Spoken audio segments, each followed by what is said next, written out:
আসসালামু আলাইকুম ওয়া রাহমাতুল্লাহ। তোমরা সবাই কেমন আছো?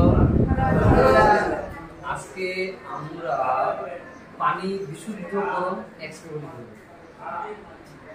পানি বিশুদ্ধকরণ, এই পানি বিশুদ্ধকরণ এক্সপেরিমেন্ট করার জন্য আমাদের যা যা লাগে তাকে বলছি। প্রথমে লাগে তুলা।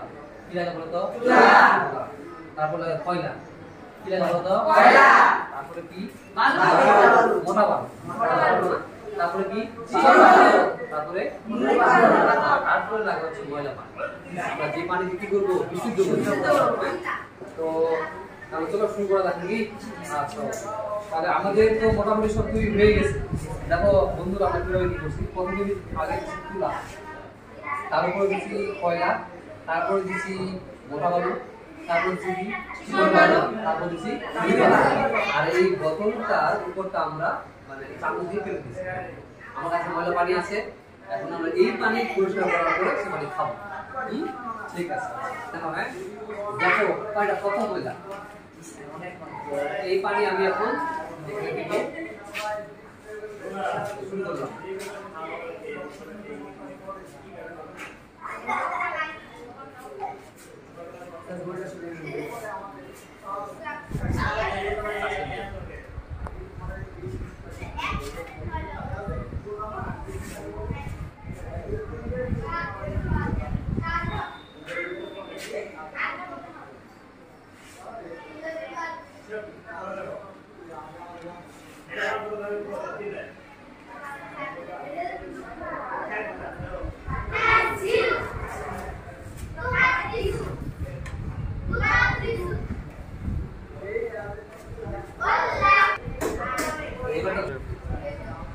দেখো কিন্তু আমাদের পরিকল্পনা শুরু হয়ে গেছে।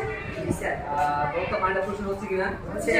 এই পানি কিন্তু অনেক ময়লা, এই পানিটা অনেক ময়লা, কিন্তু এই পানি কিন্তু অনেক পরিষ্কার। যেহেতু পরিষ্কার হচ্ছে আমাদের খেতে হবে, মানে এটা পানি মোটামুটি বিশুদ্ধ আর কি। এই পানিকে ফিটকিরি গরম করে ব্লিচিং পাউডার দিয়ে কিন্তু আরো বিশুদ্ধ করা যায়। তো যে পানি এখানে পাওয়া গেল, এই যে পানি পাওয়া গেল, এটা এই পানি পাইলাম, এইটা পানি মানে মোটামুটি বিশুদ্ধ হয়েছে কিনা খাওয়া যাবে। দেখি খাই,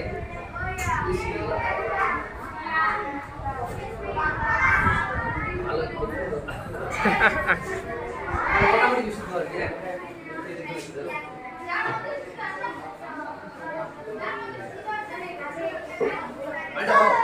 মোটামুটি বিশুদ্ধ হয়ে গেছে। এই হলো আমাদের পানি বিশুদ্ধ করার পরীক্ষা।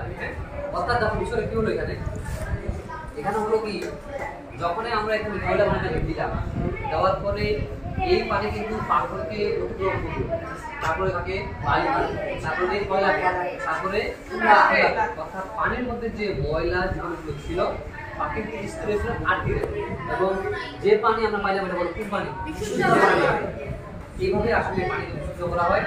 তো এটা করে কেমন লাগতেছে এখন? যারা তোমরা আমাদের এই ভিডিও দেখছো, আমাদের কিন্তু বেশি লাইক দিবা, শেয়ার করবা, যাতে আমরা উৎসাহ পাই। এবং তোমরাও যারা ক্লাস 7 পড়ছো, তোমরাও তোমাদের সাথে কাছে এটা করতে পারো। ওকে, আজকে এই পর্যন্তই। খোদা হাফেজ। আসসালামু আলাইকুম।